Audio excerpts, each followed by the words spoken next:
in the suffocating grip of Blackwood Hollow, where the mills once bled iron and now bleed secrets, Detective Jane Carver chased ghosts long before they started chasing her. Jane wasn't born with a badge.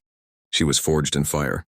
At 32, her hazel eyes held the weight of a sister's unsolved murder, a brutal stabbing 15 years ago, pinned on a shadowy figure known only as the Whisperer. The town whispered he was a myth, a vengeful spirit born from the mill's cursed gears, but Jane knew better. He was flesh and fury, a debt collector from hell who silenced debts with knives. It started on a rain-slicked autumn night, the kind where the fog doesn't just obscure, it devours. A jogger's scream pierced the veil. Emily Hargrove, 28, found crumpled in the overgrown path by the old steelworks, her throat slashed not once, but ritualistically, carved with jagged symbols that glowed faintly under blacklight, like embers from a dying forge. No blood trail, no witnesses. Just a single, impossible clue, a rusted mill token clutched in her rigid fist, engraved with Jane's sister's initials, E.C., Eliza Carver. Jane knelt in the mud, her trench coat sodden, gloved fingers tracing the cuts. "This isn't random," she muttered to her partner, Detective Ruiz, a grizzled vet with scars from too many close calls. "It's a message. He's back." Ruiz scoffed, but Jane felt it, the chill that wasn't from the wind. That night, in her dimly lit apartment stacked with case files like tombstones, the whispers began. Faint at first, like rustling leaves. Sister. Unpaid debts. Pay in blood. She bolted upright, heart hammering. The room smelled of hot metal and decay. By dawn, Jane pieced it. Emily wasn't the first. 3 women, all tied to the mill's dark ledger. Debts from the 90s crash. Fathers who borrowed from the Whisperer and vanished. But Eliza? She'd uncovered his ledger, a book of souls bound in tanned hide, hidden in the mill's catacombs. The killer didn't just murder. He avenged the mill's betrayers, twisting justice into horror. Jane's revenge simmered, a vow to her sister's grave: end him or join her. As thunder cracked, Jane armed herself, not just with her Glock, but the forbidden relic, Eliza's locket, said to summon echoes of the dead. She stepped into the fog, shadows lengthening like accusatory fingers. Little did she know, the Whisperer watched, his blade hungry for Carver blood. The hunt had begun, but in Blackwood, hunters become the hunted. The rain had stopped, but Blackwood Hollow never felt clean. Jane stood alone inside the condemned Blackwood steelworks, flashlight beam cutting through decades of rust and regret. The air tasted of iron and old blood. She had come for the ledger, the one Eliza died trying to steal 15 years ago. Her boots echoed on the catwalk above the silent furnaces. Then she saw it, a rusted locker door hanging open like a screaming mouth. Inside, wrapped in oil-stained cloth, lay the book. Human skin binding, still supple. The moment her fingers touched it, the whispers exploded into voices, dozens of them. Layered, furious, pleading, names, debts, dates of death. Jane opened it under the trembling light. Page after page of handwritten entries, each ending with a red thumbprint that looked freshly wet. Her sister's name was there, Eliza Carver, 2010. Debt transferred to bloodline. Beneath it, 3 new names glowed like embers. Emily Hargrove crossed out in fresh crimson. Sarah Mills and Jane Carver. Her own name, written yesterday, a metallic scrape behind her.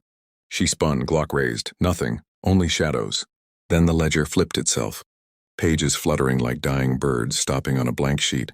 Blood seeped from the spine, forming letters as she watched. 2 nights. 2 names. Then you. Her radio crackled. Ruiz panicked. "Carver, get out!" Another body, Sarah Mills, same cuts. Same token. She was alive an hour ago. Jane's breath fogged in the freezing air. The temperature plummeted. Frost crawled across the metal floor, toward her boots in the shape of footprints that weren't hers.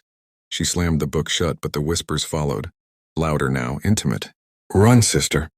Or finish what Eliza started. Jane cocked her weapon, eyes burning with 15 years of rage. "Then come find me," she hissed into the dark. And from the black throat of the furnace, something laughed, a sound like knives dragged across bone. Sarah Mills never made it home. Jane found her at 3:17 a.m. inside the old smelting hall, hanging upside down from the conveyor chain like meat in a butcher's shop. Still alive, barely, blood dripped from the symbols freshly carved into her chest, each drop hissing where it hit the floor and turning to black steam. Sarah's eyes rolled toward Jane, lips moving soundlessly. He's inside the walls. Jane cut her down, catching the woman's broken body. The moment skin touched skin, Sarah's memories flooded Jane like ice water. A man with no face, only a mouth that moved in the dark, whispering debts. He wore the mill itself. Rusted pipes for veins, broken glass for eyes. The whisperer wasn't a man anymore. He was the building's revenge. Sarah died in Jane's arms with a final wet gasp. In her clenched fist, another token. This one warm, pulsing. Jane looked up. The entire hall had changed. Walls breathed. Chains swung without wind. Every shadow now had weight, pressing against her like drowning. From the overhead gantry, the ledger lay open on its own, pages soaked red. A new line wrote itself in real time. Last debt. Midnight tomorrow.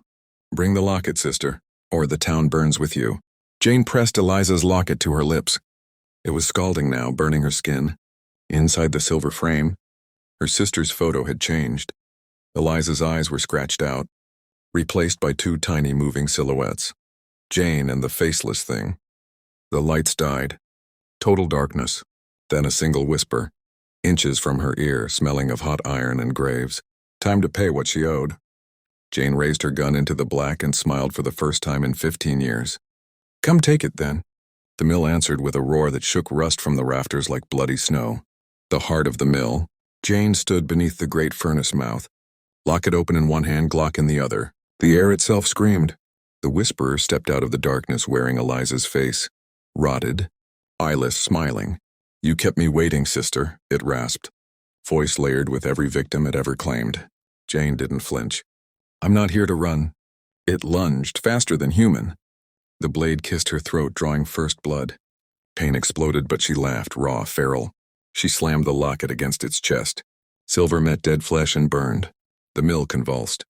Chains whipped like serpents. Molten light poured from the furnace as the ledger on the floor burst into blue fire. Pages curling, names erasing one by one. Every unpaid debt screamed as it died. The thing wearing Eliza shrieked, skin peeling away in strips of rust and meat, revealing nothing underneath, just hunger shaped like a man. Jane drove her knife into its throat and twisted. Black blood gushed, eating the concrete like acid. I paid, she whispered. With my blood. With yours. The creature collapsed, folding into itself until only the empty locket remained, cool again. Eliza's photo was whole. Her sister smiled, really smiled, for the first time in 15 years. Silence fell. The mill exhaled and crumbled inward, iron bones finally at rest. Jane walked out as dawn bled across the horizon. Behind her, Blackwood steelworks imploded into dust and memory. She never looked back. The whispers were gone. The debt was settled, and somewhere Eliza Carver was finally free.